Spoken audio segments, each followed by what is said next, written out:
Movie की शुरुआत में हमें समुद्र के बीचों बीच किसी कंपनी का ऑयल रिग प्लेटफॉर्म दिखाया जाता है। उसके बाद हमें दिखाया जाता है एक बोट पर दो व्यक्तियों को जो कि उस ऑयल रिग प्लेटफॉर्म को गिराने के लिए उसमें बॉम्ब प्लांट करने आए होते हैं। उन दोनों में से एक व्यक्ति समुद्र के नीचे जाकर उस बॉम्ब को प्लांट करके टाइमर ऑन कर देता है।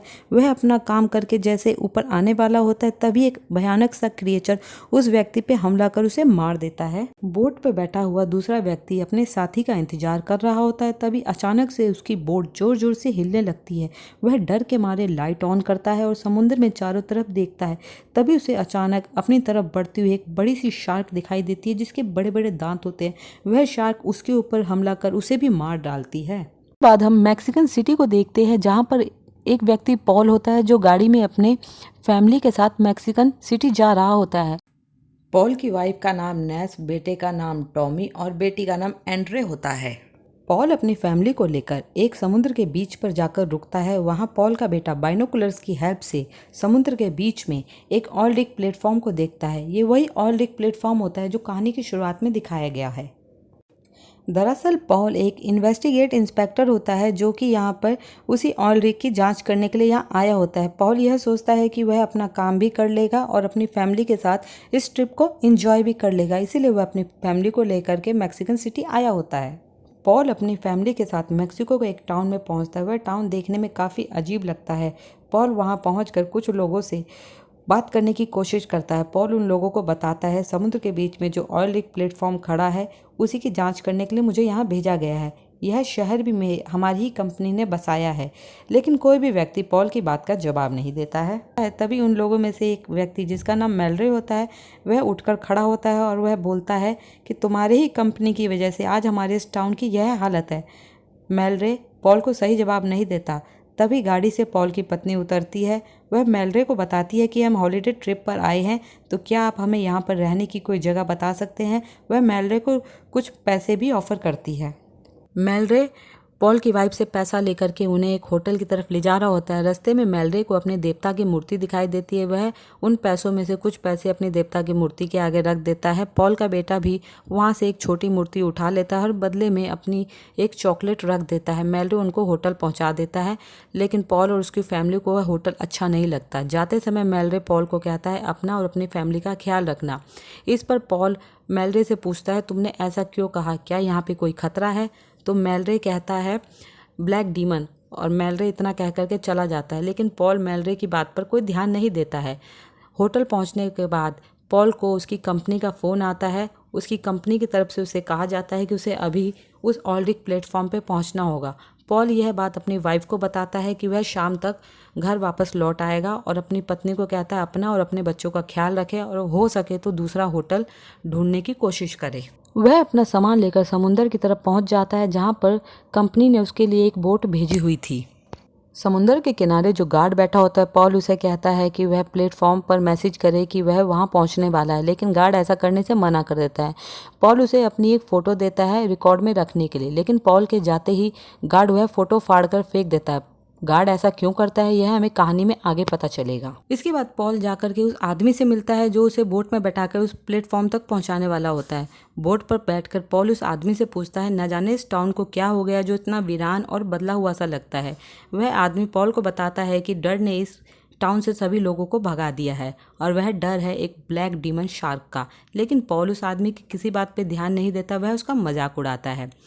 वह आदमी पॉल को समुद्र के बीचों बीच एक बंदरगाह पर ले जाता है। वहां पर पहुंचकर वह पॉल को बताता है कि वह इसके आगे बोट नहीं ले जा सकता, इसके आगे पॉल को खुद जाना पड़ेगा।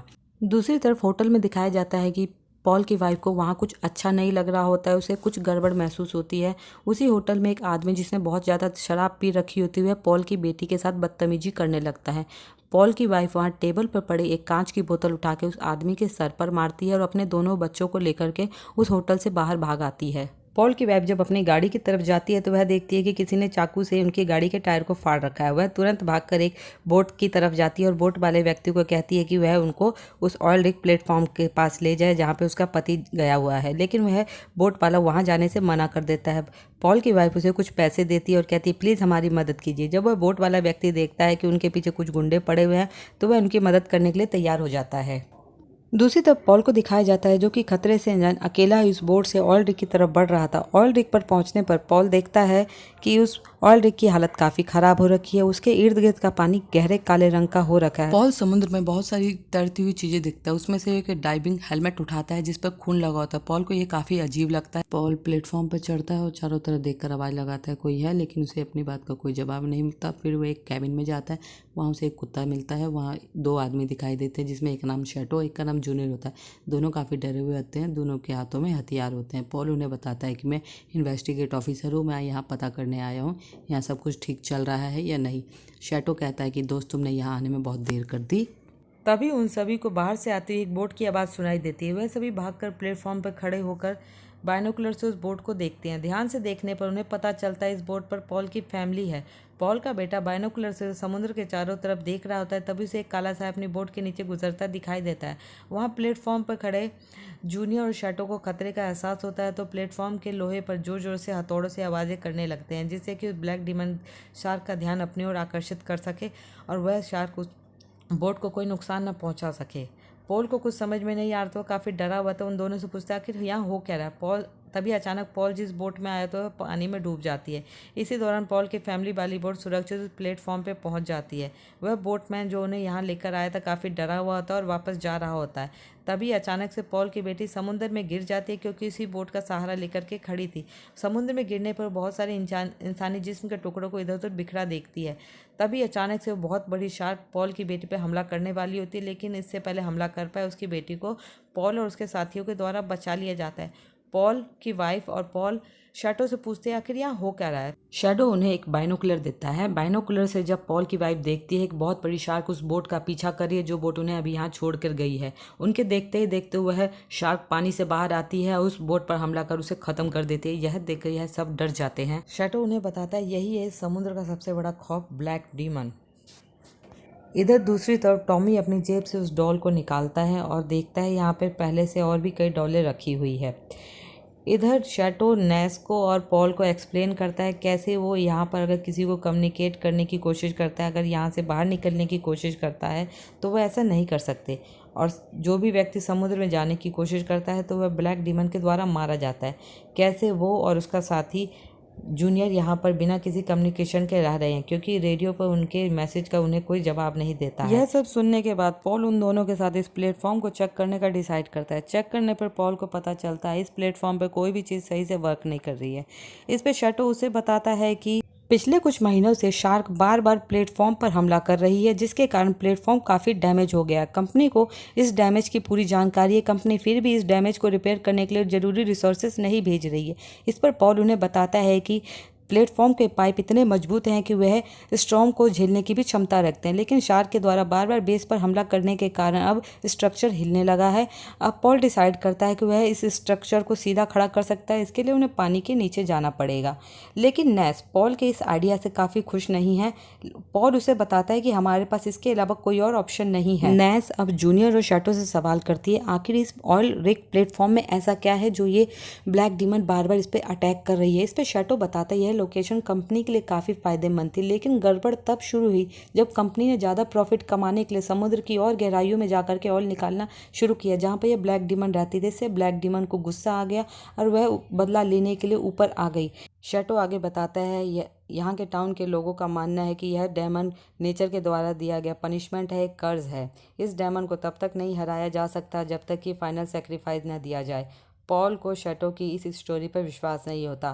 शैटो का मानना है कि इंसान जब भी अपने फ़ायदे के लिए नेचर के रूल्स को इग्नोर करेगा, नेचर के साथ छेड़छाड़ करेगा, तो नेचर किसी न किसी रूप में इंसान से बदला लेगी। अगले सीन में दिखाया जाता है यह तीनों समुद्र के नीचे जाने की तैयारी करते हैं। उन्होंने एक कैप्सूल तैयार कर रखा होता है। वह जाइंट क्रिएचर लगातार प्लेटफॉर्म के बेस पर हमला किए जा रहा था। दूसरी ओर कैप्सूल में बैठकर जूनियर और शैटो समुद्र की गहराई में आ चुके थे। वह कैप्सूल से बाहर निकलकर स्पोर्ट कॉलम की तरफ बढ़ रहे थे जो कि डेंस ऑयल से घिरा हुआ था। वहां उन्हें एक C4 बॉम्ब दिखाई देता है जो कि मूवी की शुरुआत में दिखाया गया। उस बॉम्ब पर 2 घंटे और कुछ मिनट की टाइमिंग चल रही थी जिसके बाद वो बॉम्ब फटने वाला होता है। जूनियर अपना काम करके जैसे ही कैप्सूल में लौटने वाला होता है उसे कुछ अजीब दिखाई देता है। उसे अपने चारों तरफ इंसानी अंग के कटे हुए टुकड़े दिखाई देते हैं जिसमें से कुछ अंग जिंदा होते हैं। यह सब एक इल्यूजन होता है। जूनियर तुरंत ही खतरे को भांप जाता है और अपने कैप्सूल में लौट आता है और डर के मारे इधर उधर देखने लगता है। तभी वह जायंट क्रिएचर उसके कैप्सूल पर हमला कर देता है, उसे समुद्र की गहराइयों में खींचकर ले जाने लगता है। ऊपर पॉल यह सब देख रहा होता है। वह कैप्सूल को समुद्र की गहराइयों में जाने से रोकने की कोशिश करता है, लेकिन वो नाकाम हो जाता है। शैडो किसी तरह से अपनी जान बचाकर ऑयल रिग प्लेटफॉर्म पर लौट आता है। पॉल उससे जूनियर के बारे में पूछता है। तभी उन्हें जूनियर की बॉडी दिखाई पड़ती है। जूनियर की बॉडी उठाने पर वह देखते हैं कि उसकी टांगें मिसिंग है, यानी कि जूनियर की डेथ हो चुकी है। यह सब देख के वह सब बहुत डर जाते हैं और दुखी होते हैं। एड्रे भी यह सब देख लेती है, वह भी डर जाती है और रोने लगती है। तभी हमें नैस और पॉल को दिखाया जाता है। नैस अपने बच्चों के फ्यूचर को लेकर काफ़ी चिंतित होती है और पॉल से बातें करने लगती है। पॉल उसकी बातों को सुनकर काफ़ी इरिटेट हो जाता है। वह नैस पर चिल्लाता है, उसे कहता है, मैंने तुम्हें और बच्चों को होटल में सुरक्षित छोड़ा था, तुम आखिर यहाँ क्यों आ गई। इस पर नैस कहती है कि वह उस होटल में नहीं रह सकती थी क्योंकि वहाँ पर एक ड्रंकन व्यक्ति उसकी बेटी के साथ छेड़छाड़ कर रहा था। जब ये पॉल सुनता है तो वह नैस को सॉरी बोलता है, उसे चुप कराता है। तभी नैस और पॉल के बच्चे वहाँ पर आ जाते हैं। पॉल के बेटे ने जूनियर का दिया हुआ शार्क के दांतों वाला एक लॉकेट पहना होता है।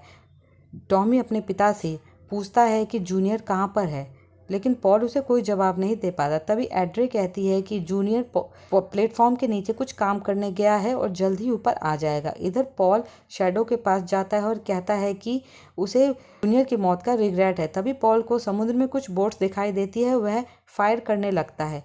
शैडो उसे ऐसा करने से रोकता है। शैडो कहता है वहाँ पर कोई भी बोट्स नहीं है, यह सब एक इल्यूजन है। कुछ समय बाद पॉल अपने बच्चों के पास आता है। वहाँ पर टॉमी पॉल से पूछता है, क्या हम सब मरने वाले हैं। यह सब सुनकर पॉल और बाकी सब टॉमी को चीयर अप करने लगते हैं। पॉल कहता है, ऐसा कुछ भी नहीं होगा, यह एक चेस गेम की तरह है, हमें इसे जीतना होगा। इस पर टॉमी कहता है, चेस गेम में तो कुछ पीसेस को कुर्बानी देनी होती है ताकि वो राजा को बचा सके। कुछ देर बाद पॉल और शैडो इंजन रूम की तरफ जाते हैं। वह कूलिंग को रीडायरेक्ट करके जनरेटर को चलाने की कोशिश करते हैं। दूसरी ओर पॉल की पूरी फैमिली वहाँ पर कुछ खोजने की कोशिश करती है। तभी टॉमी को वहाँ पर एक और डॉल मिलती है। इस पर टॉमी खुद से कुछ करने की सोचता है, इसलिए वो प्लेटफॉर्म के एज पर जाता है। उन सभी डॉल को एक छोटी सी बोट पर बैठाता है। यह सभी डॉल उसकी फैमिली मेम्बर और शैडो को रिप्रेजेंट करती है। वह उन सभी डॉल को छोटी सी बोट पर बैठाकर समुद्र में फ्लोट कर देता है और लॉर्ड ऑफ द सी से माफ़ी मांगता है और कहता है कि हमें यहाँ से प्लीज़ जाने दो। तभी उसमें से एक डॉल समुद्र में गिर जाती है। कहानी में आगे दिखाया जाता है, नैस को एक कैबिन में कुछ डॉक्यूमेंट्स मिलते हैं। उन डॉक्यूमेंट्स पे पॉल के सिग्नेचर होते हैं। नैस को पता चलता है कि पॉल पहले से जानता था कि ये प्लेटफॉर्म पूरे तरह से वर्किंग नहीं है, फिर भी पॉल यह सर्टिफाइड करता है यहाँ सब कुछ ठीक है। दूसरी तरफ ऑड्रे अपने भाई टॉमी को खोज रही होती है। तभी एक बार फिर डीमन उस प्लेटफॉर्म पर अटैक करता है, जिसके कारण टॉमी समुद्र में गिर जाता है, हेल्प के लिए चिल्लाने लगता है। टॉमी की आवाज़ सुनकर नैस समुद्र में छलांग लगा देती है और पॉल टॉमी को पकड़ लेती है और पॉल भी समुद्र में छलांग लगा देता है और डीमन को अपनी तरफ अट्रैक्ट करने लगता है। समय रहते किसी तरह ये सभी लोग डीमन के अटैक से बचकर सुरक्षित उस प्लेटफॉर्म पर आ जाते हैं। कुछ देर बाद नैस अपने पति पर गुस्सा करती है। वह उसे कहती है उसने इस रिग को चालू करने के लिए सर्टिफाइड क्यों किया, उसकी वजह से ना जाने कितने लोगों की जान पहले ही जा चुकी है। इस पर पॉल उसे कहता है यह सब उसने अपनी फैमिली के लिए और कंपनी के फायदे के लिए किया, लेकिन नैस उसके किसी भी एक्सक्यूज को सुनने के लिए राजी नहीं होती। वह इस सब का ब्लेम उस पर डालती है। नैस उसे कहती है असली मॉन्स्टर तो तुम खुद हो। इसी दौरान वह शार्क भी उस प्लेटफॉर्म के नीचे आ जाती है और उस बम को फटने में अब 1 घंटे का समय रह गया था। कहानी में आगे दिखाया जाता है कि पॉल ने जनरेटर तो फिक्स कर लिया था, लेकिन अब उसकी यहाँ से बाहर निकलने की होप खत्म हो चुकी थी। वह शैडो से कन्फेस करता है वही वह शख्स है जिसने उन डॉक्यूमेंट्स पे साइन किया था जिसमें रिपोर्ट को आगे न डिलीवर करने के लिए कहा गया था। उस रिपोर्ट में लिखा गया था कि यह रिग अब प्रॉपर कंडीशन में नहीं है। ऐसा उसने बहुत जल्दी अमीर बनने के लिए किया था और अपनी जॉब को सिक्योर करने के लिए किया था। पॉल आगे बताता है यह सब उसने कंपनी के कहने पर किया था। अब पॉल को रियलाइज होता है कि उसी के कंपनी वालों ने पॉल को मारने के लिए यहाँ पर बॉम्ब प्लांट किया था, क्योंकि उन डॉक्यूमेंट्स पे पॉल के सिग्नेचर थे। शैडो उसे चीयर अप करने की कोशिश करता है। शैडो उसे कहता है जितना जल्दी वह सिचुएशन से बाहर निकलने का सॉल्यूशन ढूंढ लेगा उतना जल्दी वो अपनी फैमिली को बचा पाएगा। उसके बाद हम देखते हैं सभी लोग मिलकर एक प्लान पे काम करने लगते हैं, जहां नैस और उसके बच्चे एक टूटी हुई बोट को रिपेयर करने लगते हैं। वहीं शैडो एक रेडियो को फिक्स करने की कोशिश करता है। अगले सीन में दिखाया जाता है कि पॉल देख रहा है कि शैडो सिर्फ उनकी फैमिली के लिए रेडियो रिपेयर कर रहा है। पॉल शैडो को आकर बताता है वह नीचे जाकर ऑयल लीकेज को फिक्स करेगा। वहाँ डेमन को अपनी ओर अट्रैक्ट कर बॉम्ब को दूर ले जाएगा और इतने समय में शैडो उसकी फैमिली को बोट पर बैठाकर इस ऑयल रिग से दूर ले जाएगा। पॉल की बात सुनकर शैडो समझ जाता है कि पॉल सेक्रीफाइस करना चाहता है। शैडो यह करने से मना कर देता है। पॉल उसे बताता है कि यह सब उसी की वजह से हो रहा है, वह अपनी फैमिली को बचाना चाहता है, उसे यह सेक्रीफाइस देना ही पड़ेगा। और शैडो को ना चाहते हुए भी पॉल की बात माननी पड़ती है। अब बॉम्ब को फटने में सिर्फ 10 मिनट का समय रह गया था। पॉल जल्दी से निकल जाता है, लेकिन जाने से पहले वो अपनी वाइफ को झूठ बोलता है कि वह नीचे बॉम्ब को लेने जा रहा है ताकि बॉम्ब रास्ते में उनके काम आ सके।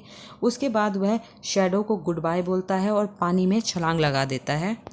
पॉल के नीचे जाते ही शैडो उसकी फैमिली को एस्केप बोट में बैठाकर वहां से दूर ले जाने लगता है और नीचे पॉल उस बॉम्ब को उतारकर अपने साथ लेकर चलने लगता है, क्योंकि उसे एहसास हो जाता है डीमन उसके काफ़ी करीब है। उसके बाद पॉल जाकर उस ऑयल लीकेज को ठीक करता है, जिससे कि ऑयल रिग में फिर से पावर जनरेट हो जाती है। तभी वह शार्क पॉल का पीछा करने लगती है। उस शार्क से बचने के लिए पॉल आयरन पिलर के बीच में जाकर छुप जाता है। जब पॉल की ऑक्सीजन थोड़ी ही बचती है तो रेडियो से अपनी वाइफ से कांटेक्ट करता है और अपनी वाइफ को बताता है कि वह उनके साथ नहीं आ सकता।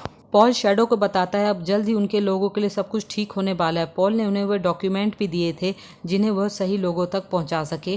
इसके बाद पॉल अपनी फैमिली को गुड बाय बोलता है, जिसके बाद उसकी फैमिली काफ़ी इमोशनल हो जाती है और रोने लगती है, क्योंकि उनके फादर उन्हें बचाने के लिए खुद को सेक्रीफाइस करने वाले थे। कुछ ही देर में पॉल उस जाली से बाहर आने लगता है और नीचे डीमन उसका इंतजार कर रही होती है। डीमन पॉल को जिंदा ही निगल जाती है। तभी वो बॉम्ब एक्सप्लोर होता है, जिससे पॉल के साथ साथ वह जायंट क्रिएचर भी खत्म हो जाता है। यह देखकर वह सभी रोने लगते हैं, क्योंकि फाइनल सेक्रीफाइस में पॉल की जान चली गई थी। उसके बाद वह सभी अपने पास पड़े रेडियो से किसी से कांटेक्ट करने की कोशिश करते हैं। तभी वह देखते हैं मेलरे अपने कुछ साथियों के साथ एक बोट लेकर आया होता है। मेलरे उन सभी को सुरक्षित अपनी बोट में बैठा लेता है। वह सभी जाने से पहले देखते हैं कि ऑयल रिग प्लेटफॉर्म डिस्ट्रॉय हो रहा है और समुद्र में समा रहा है। इसी के साथ ही इस मूवी का एंड हो जाता है।